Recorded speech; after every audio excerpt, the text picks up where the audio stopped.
मैं ना बस में सफर कर रहा था तो 2-4 सीटें छोड़ के सामने एक साहब ना दूसरे को बता रहे थे कि या रसूल अल्लाह नहीं कहना चाहिए।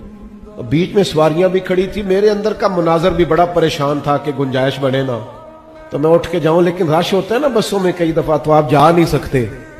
तो वो बंदा जो था ना, वो देसी बंदे जिस तरह के होते हैं, वो बार बार उसे कह रहा था मौलवी साहब मैं तो एडा पढ़िया ही नहीं, मैं तो एडा मैनू नहीं पता जी, मैं नहीं एडा पढ़िया। वो बार बार उसे दलीलें देता जा रहा था। अब मैं बड़ा परेशान था कि ये सवारियां बीच में से उतरे, तो मैं जाके ना थोड़ा सा पंजाबी चखी दे सिंह फसावा, फंस जाते थे ना सिंह बाजों का। तो वो हुस्न इत्तफाक ऐसा कि स्टाफ आ गया उस बंदे का जिसको वो कायल कर रहा था ना, उसका स्टाफ आ गया, उसे नीचे उतरना था। वो नीचे उतर रहा था तो उसने वो अपना परना रुमाल उठा के कंधे पे रखा, कहता मौलवी साहब कितना टाइम लाया जी मैनू समझाने। उन्हें आके जो बैठे समझा रहा, कहता या रसूल अल्लाह तेरे चाह नालियां दी खैर हो गए।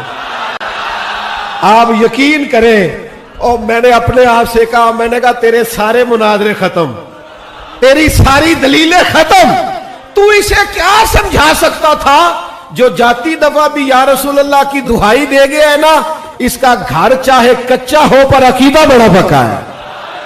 तो कभी भी अकीदे कच्चे रखने, तो मेरे अजीज फजूल बहसें बिल्कुल नहीं करनी, किसी शख्स से किसी किस्म की कोई बहस नहीं करें, अपने अकायद पर मजबूत रहें, कायदे अहले सुन्नत पर मजबूती से कायम रहना है और दीनी मामलात में बहस को बिल्कुल छोड़ दें।